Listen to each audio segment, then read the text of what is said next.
नमस्कार दोस्तों, स्वागत है आप सभी का एक बार फिर से राजू सर के नाम से इस यूट्यूब चैनल के अंदर एमसीक्यू वीडियो की इस कड़ी के अंदर एक और नया एमसीक्यू हम लेके आए हैं। AIIMS not set ESIC GMCH PGI Chandigarh के एग्जाम के पॉइंट ऑफ व्यू में कुछ इंपॉर्टेंट, कुछ ट्रिकी, कुछ कंसेप्चुअल एमसीक्यू जिनको सॉल्व करने वाले हैं विद रैशनली। आप लोगों से गुजारिश, फटाफट से वीडियो को लाइक कर दीजिए, वीडियो को शेयर कर दीजिए और अभी तक आपने चैनल को सब्सक्राइब नहीं किया तो सब्सक्राइब कर दीजिए। लाइक, शेयर और सब्सक्राइब करना बिल्कुल ना भूले। एक बेहतरीन एमसीक्यू सेशन जहां पे बात करने वाले हम कुछ इंपॉर्टेंट, कुछ ट्रिकी, कुछ कंसेप्चुअल एमसीक्यू की और सॉल्व करने वाले हैं विद रैशनली। तो शुरू करते हैं एक बेहतरीन एमसीक्यू सेशन की। और आज के इस एमसीक्यू सेशन का सबसे पहला क्वेश्चन आप लोगों के लिए ये रहा। While caring for a client who has undergone cardiac catheterization, it is most important that the nurse, question ने पूछा है कि जब एक मरीज को केयर दे रहे हो जिस मरीज में क्या हुआ है, कार्डियक कैथेटराइजेशन हुआ है, तो उसमें सबसे मोस्ट इंपॉर्टेंट एक्शन क्या रहेगा as a nurse?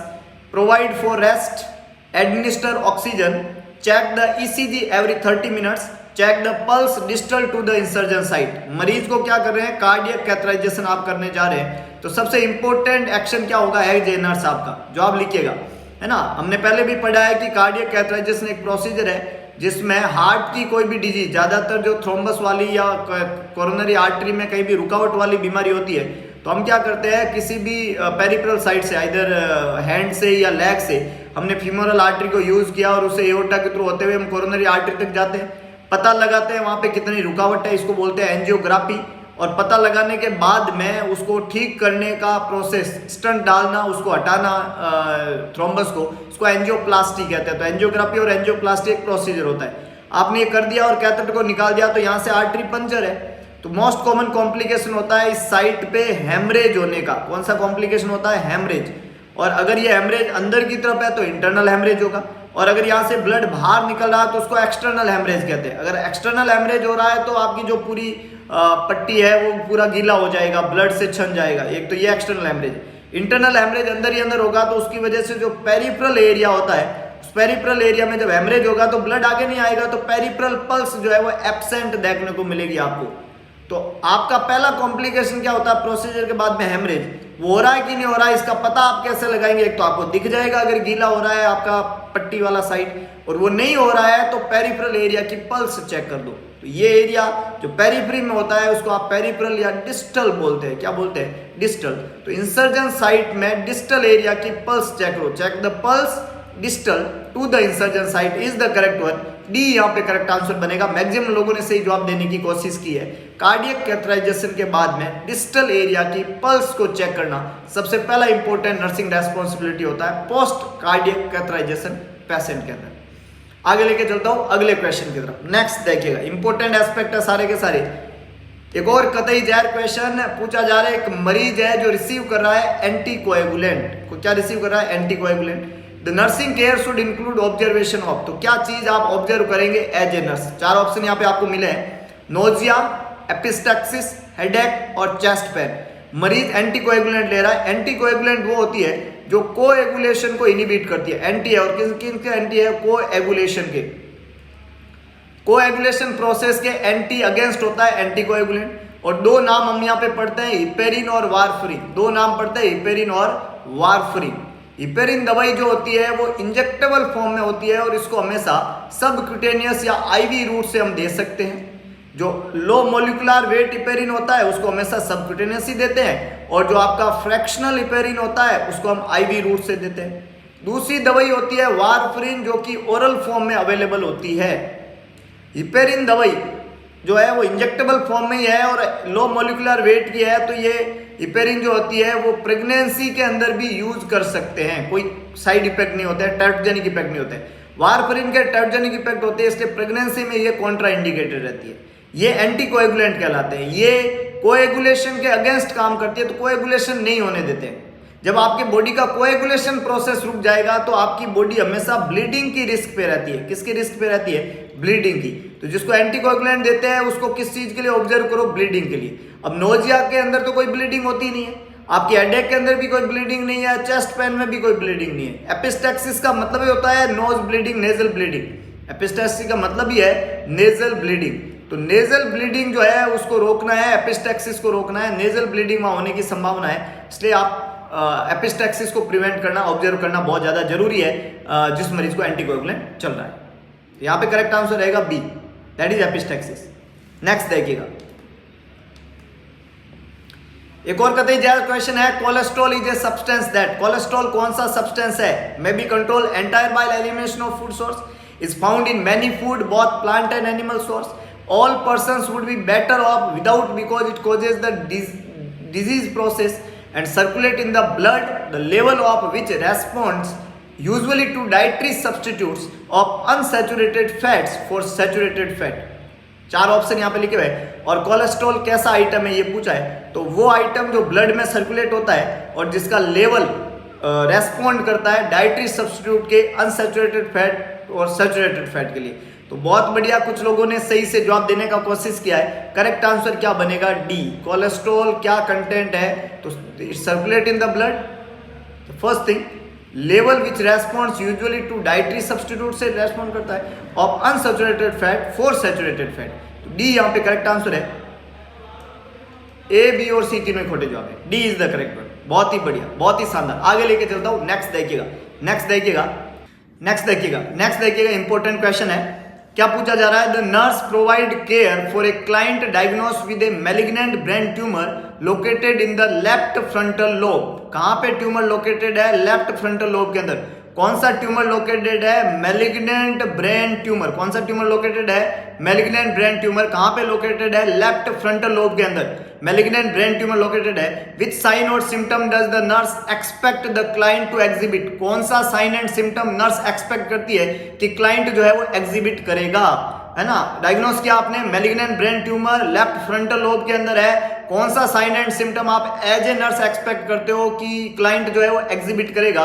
First option है unilateral hearing loss, second option यहाँ पे पर्सनालिटी चेंजेस, थर्ड ऑप्शन है यहाँ पे विजुअल इंपेयरमेंट और लास्ट ऑप्शन है बोल एंड ब्लैडर इनकॉन्टिनेंस। चार ऑप्शन यहाँ पे लिखे हुए हैं। मैलिग्नेंट ट्यूमर है लेफ्ट फ्रंटल लोब के अंदर, क्या क्लिनिकल साइन देखने को मिलेंगे। सेरिब्रम, जब हम बात करते हैं सेरिब्रम की, तो सेरिब्रम के अंदर लोब के अंदर इसको डिवाइड किया जाता है और इस सेरिब्रम के अंदर एक होता है फ्रंटल लोब, एक होता है पैराइटल लोब, एक होता है ऑक्सीपिटल लोब और एक होता है टेम्पोरल लोब। ये आगे जो होता है इसको फ्रंटल बोलते हैं, ये होता है पैराइटल, ये होता है टेम्पोरल और ये होता है ऑक्सीपिटल लोब। चार तरीके के लोब होते हैं। फ्रंटल लोब जो होता है इसमें चार एरिया पाए जाते हैं, primary motor area, Broca's area, pre frontal area और प्री मोटार एरिया। चार एरिया पाए जाते हैं फ्रंटल लोब में। कौन कौन से चार एरिया, प्राइमरी मोटार एरिया, इसके अलावा ब्रोकाज एरिया, इसके अलावा प्री मोटार एरिया और इसके अलावा प्री फ्रंटल एरिया। ये होता है फ्रंटल लोब के अंदर। दूसरा जो आपका पैराइटल लोब है, इस पैराइटल लोब में दो एरिया पाए जाते हैं। एक एरिया का क्या नाम है, सोमेटोसेंसरी एरिया और दूसरा एरिया होता है गस्टेटरी एरिया। दो एरिया कहां पाए जाते हैं, पैराइटल लोब के अंदर। एक लोब होता है पीछे की तरफ, इसको बोलते हैं ऑक्सीपिटल लोब और इस ऑक्सीपिटल लोब में होता है विजुअल एरिया। इस ऑक्सीपिटल लोब में कौन सा एरिया होता है, विजुअल एरिया। और इसके अंदर होता है पैराइटो ऑक्सीपिटल एरिया, पैराइटो ऑक्सीपिटल एरिया। ये कहां पाया जाता है, ऑक्सीपिटल लोब के अंदर। और इस टेम्पोरल लोब में तीन एरिया पाए जाते हैं। इस टेम्पोरल लोब में पाए जाने वाले एरिया में ऑडिटरी एरिया है, ऑल्फैक्टरी एरिया है, वर्निकेज एरिया। तीन एरिया पाए जाते हैं टेम्पोरल लोब में, चार एरिया पाए जाते हैं फ्रंटल लोब में, दो एरिया पाए जाते हैं पैराइटल लोब में, दो एरिया पाए जाते हैं ऑक्सीपिटल लोब के अंदर। ये अलग अलग एरियाज है। अब सवाल ने पूछा है लेफ्ट फ्रंटल लोब में ट्यूमर है, तो फ्रंटल लोब में जब ट्यूमर होगा तो हियरिंग लॉस तो हो नहीं सकता क्योंकि ये काम तो ऑडिटरी एरिया करता है। विजुअल इंपेयरमेंट हो नहीं सकता क्योंकि ये काम तो विजुअल एरिया करता है जो कि ऑक्सीपिटल लोब में है। ऑडिटरी एरिया जो होता है वो पाया जाता है टेम्पोरल लोब में और ये दोनों ही लोब अफेक्ट है नहीं, ट्यूमर इनमें नहीं है।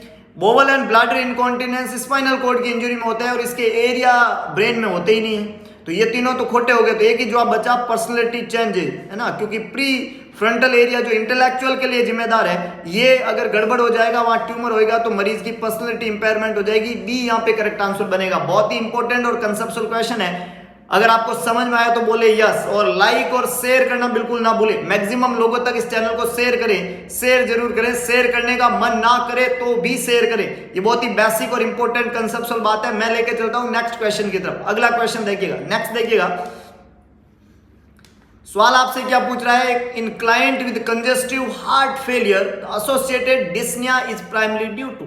सवाल ने क्या पूछा है, एक मरीज है जिसको कंजेस्टिव हार्ट फेलियर है, CHF है, और उसमें क्या हो रहा है, साथ में डिस्निया हो रहा है, डिफिकल्टी इन ब्रीदिंग हो रही है। इसका कारण क्या है, ये सवाल ने पूछा है। कंजेस्टिव हार्ट फेलियर का मरीज है, उसको डिस्निया हो रहा है, तो इसके होने का कारण क्या है? Blockage of a pulmonary artery by an ambulance, accumulation of fluid in the interstitial space and alveoli of the lungs, blockage of bronchi by mucus secretion, compression of lungs by the dilated heart। चार option यहाँ पे लिखे हुए हैं। मरीज को congestive heart failure है, dyspnoea उसको साथ में हो रहा है, तो डिस्निया होने का रीजन क्या है? सवाल ने पूछा डिस्निया होने का रीजन क्या है। तो जब हार्ट ब्लड को पंप नहीं कर पा रहा है ना, ये हार्ट ब्लड को जब पंप नहीं करता है तो क्या होता है, ब्लड प्योर होके कहां से आता है? लंग से, और यहां से कहां जाता है? हार्ट में, और हार्ट इसको पंप नहीं कर पा रहा है, कंजेस्टिव हार्ट फेलियर है। तो ब्लड कहां भरा हुआ है? पल्मोनरी वेन्स के अंदर, और ये पल्मोनरी वेन में जब वॉल्यूम ज्यादा होगा, हाइपर जो प्रेशर ज्यादा होगा, तो उसकी वजह से यहां से फ्लूइड जो है वो एक्यूमुलेट होगा इंटरस्टिशियल स्पेस और एल्वेओलाई ऑफ द लंग्स के अंदर, और जहां फेफड़े में हवा भरनी चाहिए वहां पे क्या भरने लग जाएगा? पानी। और हवा की जगह अगर फेफड़े में पानी होगा तो डेफिनेटली मरीज को सांस लेने में दिक्कत होगी, उसी को हमने क्या बोला है? डिस्निया। तो यहाँ पे करेक्ट आंसर क्या बनेगा? B.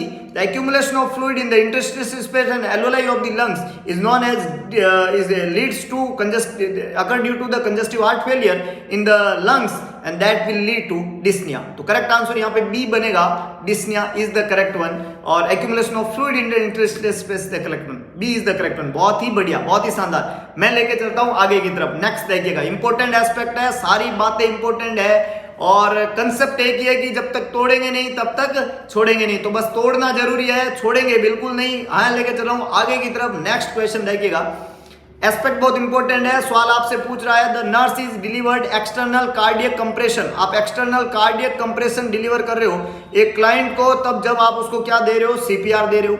Which action is most important for the nurse to take? कौन सा एक्शन बहुत ज्यादा इंपॉर्टेंट है नर्स के लिए लेना?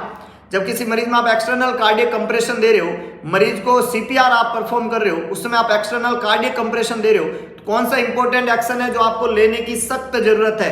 पहला है, maintain a position close to the client side with the nurse's knees apart, maintain vertical pressure on the client's chest through the heel of the nurse's hand, recheck the nurse's hand position after every 10 chest compression, और check for a return of the client's pulse after every 8 breath by the nurse. Which is the correct one? बहुत ही basic concept है कि CPR में 8 breath का तो कोई concept ही नहीं है, और 10 चेस्ट कंप्रेशन का कोई कंसेप्ट नहीं है, तो सी और डी तो खोटे हो गए, ये तो बन ही नहीं सकते। ये बात तो आपको क्लियर होनी चाहिए। अब दो ऑप्शन बचे हैं। पहला कह रहा है, maintain a position close to the client's side with the nurse's knee apart. घुटनों के सारे मरीज के साइड में एकदम पास में पोजीशन को मेंटेन करना। Maintain vertical pressure on the client's chest through the heel on the nurse's hand. दो ऑप्शन यहां पे लिखे हैं, which is the correct one, है ना? कार्डियक कंप्रेशन में कौन सा एक्शन इंपॉर्टेंट है जो नर्स लेगी, है ना? जब आप एक्सटर्नल कार्डियक कंप्रेशन दे रहे हो, देते समय तो सिर्फ घुटनों के सारे बैठने से नहीं होगा, आपको वर्टिकल प्रेशर क्लाइंट के चेस्ट के ऊपर देना है, heel of the nurse's hand से, तभी कार्डियक कंप्रेशन होगा। बी यहां पे करेक्ट आंसर है, ए खोटा जवाब है ना। वर्टिकल प्रेशर आप इनिशिएट करोगे चेस्ट वाले एरिया में through the heel of the hand, तो इसी से प्रेशर लगेगा, और यही कार्डियक कंप्रेशन कहलाता है। तो यहाँ पे करेक्ट आंसर बी बनेगा। ए, सी और डी तीनों ही खोटे जवाब है, बी बिल्कुल करेक्ट आंसर है। मैं लेके चलता हूं अगले क्वेश्चन की तरफ। नेक्स्ट क्वेश्चन देखिएगा, बहुत ही बेहतरीन तरीके से अगले क्वेश्चन की तरफ पूछा क्या जा रहा है। एक क्लाइंट है जिसको पेरिफेरल वैस्कुलर डिजीज हुई है, एक क्लाइंट है जिसको पेरिफेरल वैस्कुलर डिजीज हुई है, स्टॉप करने का कह रहे हैं हम स्मोकिंग को, क्योंकि एक मरीज है जिसको पेरिफेरल वैस्कुलर डिजीज हुई है और उसको हम स्मोकिंग को बंद करने का कह रहे हैं, क्योंकि निकोटिन जो होता है, पहला है कॉन्स्ट्रिक्ट करता है सुपरफिशियल वेसल को, डायलेट करता है डीप वेसल को, कॉन्स्ट्रिक्ट करता है पेरिफेरल वेसल को, और इंक्रीज करता है फोर्स ऑफ फ्लो को। डायलेट करता है सुपरफिशियल वेसल को और कॉन्स्ट्रिक्ट करता है कोलैटरल सर्कुलेशन को। डायलेट करता है पेरिफेरल वेसल को और रिफ्लेक्स कॉन्स्ट्रिक्शन करता है विसरल वेसल्स को। क्या करता है? निकोटिन। जो आप लिखेगा, स्मोकिंग बंद करने का क्यों कहते हैं, हमने कल भी पढ़ा था, स्मोकिंग से होती है Buerger disease, thromboangiitis obliterans, Buerger disease जिसको हमने बोला। तो बेसिकली निकोटीन क्या करता है, कॉन्स्ट्रिक्ट करता है पेरिफेरल वेसल को और इंक्रीज करता है फोर्स ऑफ फ्लो को। ये बहुत बिल्कुल बेहतरीन बात है, बिल्कुल बी यहाँ पे करेक्ट आंसर बनेगा कि पेरिफेरल वेसल को कॉन्स्ट्रिक्ट करेगा तो प्रेशर बनेगा, प्रेशर से फ्लो होगा तो हैंड जो होता है स्मोकर के वो वार्म रहते हैं ये प्रेशर से, और वो साइनोस्ड रहते हैं क्योंकि वहां पे ऑक्सीजनेटेड ब्लड कम जाता है, स्मोकर वाले में ऑक्सीजन की कमी होती है और प्रेशर से ब्लड जाता है, इसकी वजह से वार्म हैंड देखने को मिलते हैं। तो बी करेक्ट आंसर है, पेरिफेरल वेसल को कॉन्स्ट्रिक्ट करता है निकोटीन और इंक्रीज करता है फोर्स ऑफ फ्लो को। तो करेक्ट आंसर इज बी। बहुत ही बढ़िया, मैक्सिमम लोगों ने सही जवाब देने की कोशिश की है। मैं लेके चलता हूं अगले क्वेश्चन की तरफ, एक बहुत ही बेहतरीन और शानदार क्वेश्चन। अगला एक इंपॉर्टेंट क्वेश्चन, ध्यान से सुनिएगा, पढ़िएगा और फिर जवाब देने की कोशिश करिएगा। क्वेश्चन आपसे क्या कह रहा है, prolong bed rest after surgery promote हिमोस्टेसिस। लंबे समय से बेड रेस्ट अगर आप करवा रहे हैं सर्जरी के बाद में, ये प्रमोट करता है हिमोस्टेसिस को, particularly in deep vein of the calves के डीप वेन के अंदर हिमोस्टेसिस को प्रमोट करता है अगर लंबे समय से मरीज जो है वो बेड रेस्ट पे होता है। इसको डीवीटी कहते हैं। क्या बोलते हैं इसको, डीवीटी, मतलब डीप वेन थ्रोम्बोसिस हो जाता है मरीज में।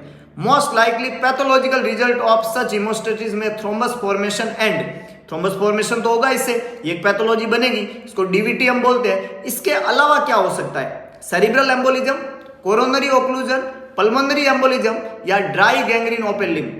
जवाब लिखिएगा। समझ गए क्वेश्चन को। लंबे समय से बेड रेस्ट पे मरीज तो उसकी डीप वेन के अंदर थ्रोम्बस फॉर्मेशन होगा, इसको तो आपने बोल दिया डीवीटी, तो डीवीटी तो होगी।